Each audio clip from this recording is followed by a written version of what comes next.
You also, they were a long way from healing. I don't know for myself if that will ever really occur. I will always carry the scar of 514 and what happened to my mother. We begin tonight with that breaking news, a mass shooting in Buffalo, New York. Witnesses say a gunman dressed in army fatigues and a helmet walked into a supermarket, then opened fire on shoppers and staff. He may have held extremist beliefs. Some of these posts allegedly praising South Carolina shooter Dylan Roof.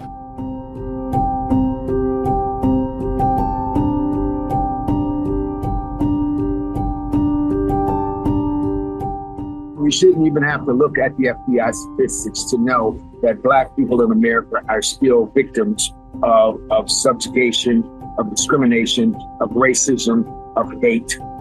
We've had over 4,400 lynchings by definition in America, not counting modern day lynchings, which I think are still occurring, using different, instead of a rope, using an AR-15. What's going to happen is these robes and hoods are going to disappear, and they're going to blend in with the public, and that's exactly what's happening. It's not the robes and hoods, it's the mentality, and that mentality is what we got to address.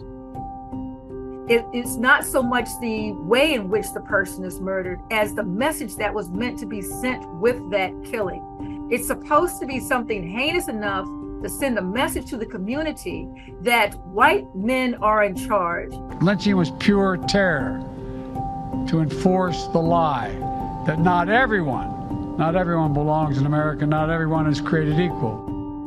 There was a reason why it took nearly 200 years to pass a lynching law in Congress. It's because the power of lynching is so much embedded into the society that there are some people who believe it's a necessary evil.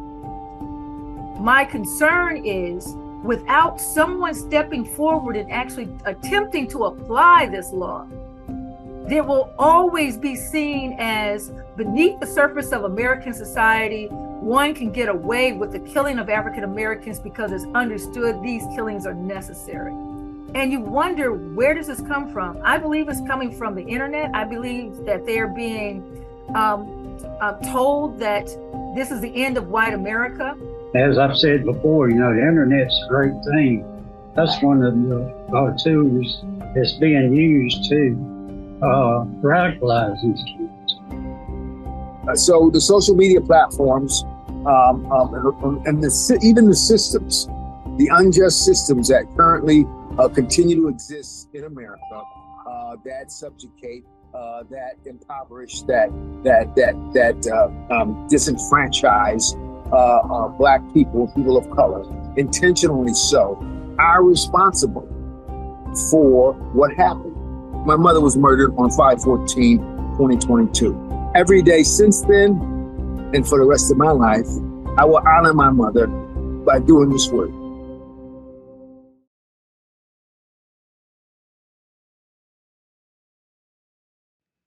Hey family, it's African Osonko, and I'm back with you with another informative video. So family, before I start, because I'm going to be talking about that article that I just showed you, but I do want to give the copyright disclaimer under section 107 of the Copyright Act. All use is fair for teaching, learning, experiencing, educating, and all the other things that they say. Okay, so now let's get into it. All right.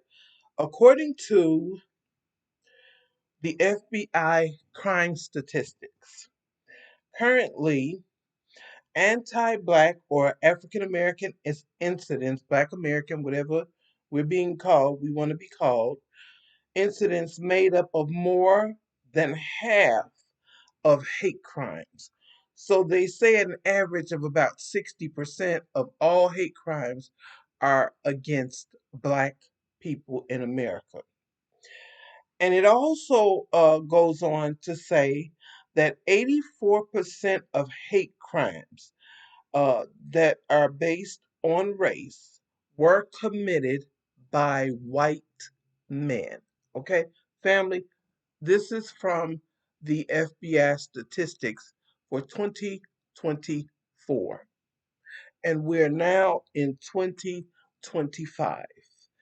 And every other day, if not every day, we are hearing incidents of police brutality against Black men, women, and children, of Black men being found lynched in trees, and they are classifying it as suicide, of Black men being found unalive on top of mountains, in these southern states.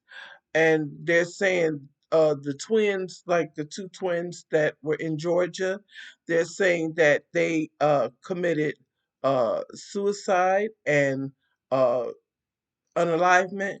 Family, we know this is all lies. This is all this enemy is doing to attack us. And I think that, family, we really have to be careful out here. My daughter and I used to walk a trail that was very secluded, very secluded. In fact, you couldn't even get a cell phone reception. Most of last summer, we did that. But this summer, my spirit just changed and said no, because we've seen a lot of white folks in those areas, and they don't seem very friendly either, if you know what I mean. So this year I told my daughter we're not going to walk that trail. We'll find other places to walk and get our exercise in daily, because it's just too risky to go around those people at all, period, and have a thought of being safe or left alone. They don't know how to do that. That's not them. That's not in them. Their culture is to cause mayhem and unalivement and things like that. And we have to be very careful. Family, I am praying for you guys. You continue to pray for me, because we have to pray for each other. And family, we have to come together. We have to come together. Um, it is essential that we come together, because there are too many things right now that are occurring, and we are seeing what is written in scripture play out before our eyes. So keep the faith, family. Um, let's come together, and I'm praying for you guys. Peace, love, and blessings. I'll see you on the next video. Please like, share, and comment. Thanks, family, and also subscribe. All right, have a blessed one. Bye bye.